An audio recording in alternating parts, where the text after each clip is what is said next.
Welcome to the Deep Dive.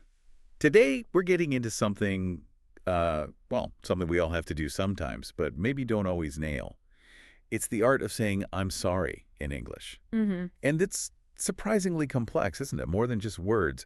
It's really about connection, about understanding. Absolutely. So today, we're taking a close look at excerpts from The Art of Apology, saying, I'm sorry in English.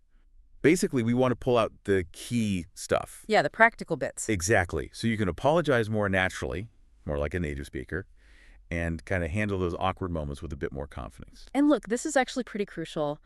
Knowing how to apologize politely and sincerely and clearly, it's really valued, especially in English-speaking cultures. Right. It's not just about vocabulary. It's understanding the social cues, showing respect. It can really change how people see you. You know, it makes me think, why is apologizing sometimes so hard? We all make mistakes. Yeah, like bumping into someone or being late again or saying something that just kind of hurts someone's feelings. It seems simple, but it feels weighty. It does feel weighty. Right. And it's vital because, well, a good apology, it's like social glue. It repairs connections. It shows you see how your actions affected someone else. That makes sense. Yeah. Acknowledging the impact. Precisely. Yeah. Which, brings up a really important question.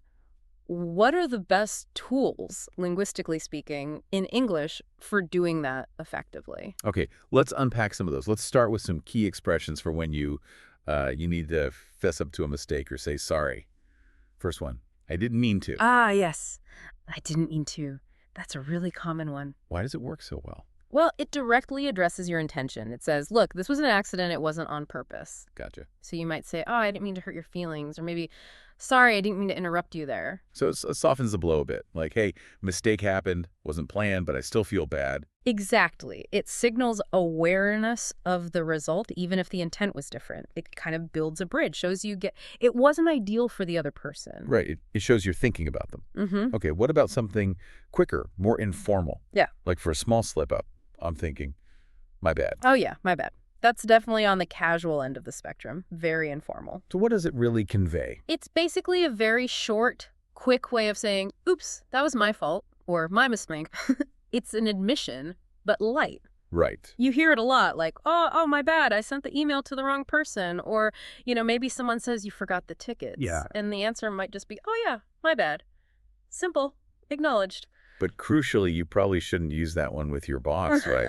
If it's something serious. Oh, definitely not. Yeah, context is everything. My bad for forgetting your boss's coffee. Yeah. Maybe, okay, depending on the boss. My bad for losing the big client. Absolutely not. Good distinction. Okay, so that's giving the apology. But let's flip it. What about receiving one? This is actually really interesting, too. It is, because accepting an apology gracefully is just as important for keeping things smooth. So someone says sorry, and you want to show it's okay, you're not holding a grudge. What do you say? Well, you've got a few really common, useful options. Things like, no worries, or it's all good, or maybe don't worry about it. And what do those signal? They signal that, okay, apology accepted, the issue is resolved, let's move on. They show you're not upset, or at least not anymore. So they kind of diffuse any remaining tension. Exactly. They're relaxed, they're kind, and honestly, they're incredibly common in just everyday casual English. Helps get things back to normal quickly. Okay, let's put this into practice. Imagine a little workplace scene. Two coworkers, Josh and Lisa. Maybe Josh messed up slightly. Okay, yeah, a common scenario. So let's say Lisa walks up to Josh's desk. Lisa might say, hey, Josh, did you print the reports for the meeting? And Josh, realizing his mistake. Oh no, I totally forgot. My bad. Lisa, maybe a bit stressed. Seriously, the meeting starts in 5 minutes. Josh, escalating the apology now. I'm so sorry, didn't mean to drop the ball. I'll print them now, give me 2 minutes. Lisa, calming down slightly. Okay, just hurry, please. Josh, showing he gets it. Thanks. Again, I'm really sorry. And Lisa, accepting, but with a little reminder, it's all good. Just don't make it a habit. See, that little exchange has it all. Right. Josh starts with that quick, informal, my bad, acknowledges the slip-up instantly. Then, seeing Lisa's reaction, he ramps it up. I'm so sorry, and adds, I didn't mean to drop the ball. And drop the ball is a great idiom there. It is. It means he messed up, failed his responsibility, and crucially, the didn't mean to part reinforces it was unintentional. And Lisa's, it's all good. That shows she's accepted the apology, she's moving past it for now, but then... That little kicker, just don't make it a habit.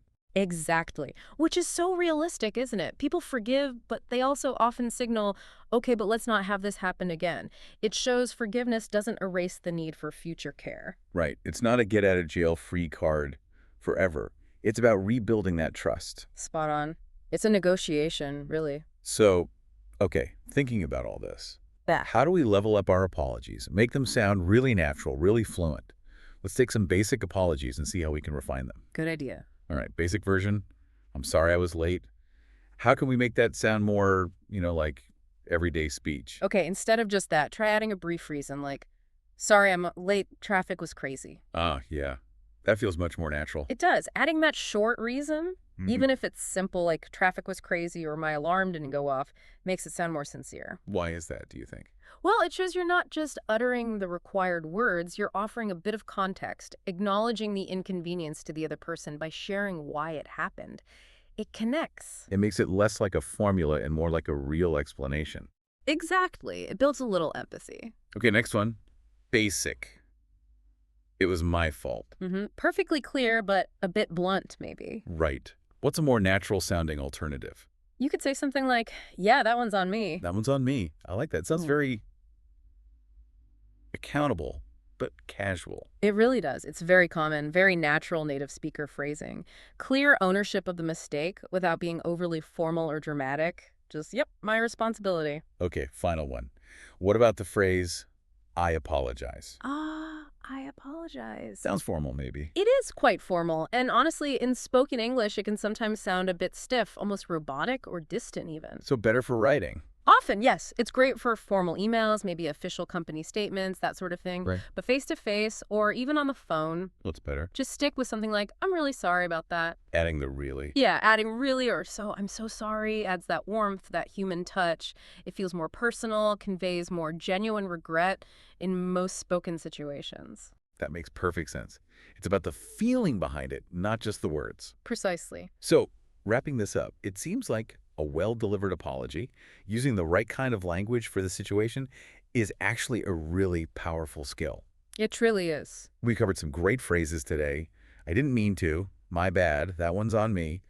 And knowing when I'm really sorry hits better than I apologize. The key is trying them out. Yeah, absolutely. Don't be afraid to apologize when you've made a mistake. Seriously, it's not weakness. No, it's the opposite. It really is. It shows respect. It shows maturity. It's fundamental to building and repairing strong relationships and just basic understanding between people. And don't forget the other side. If you're receiving an apology, those easygoing responses like, no worries, it's all good, or a simple, that's okay, can make a huge difference too. Keeps things moving positively. And a little tip, try practicing. Maybe when you're watching a show and a character messes up, say one of these phrases out loud. Or practice with a friend. It just helps get them feeling natural. That's a great way to build confidence. And remember, the ability to humbly admit you messed up, and also the grace to accept someone else's apology. These aren't small things. No, they're foundational. They really are pillars of good communication and healthy relationships. So the question to maybe leave you with is, how will you use these insights, these phrases, to make your own interactions in English feel more authentic, more understanding?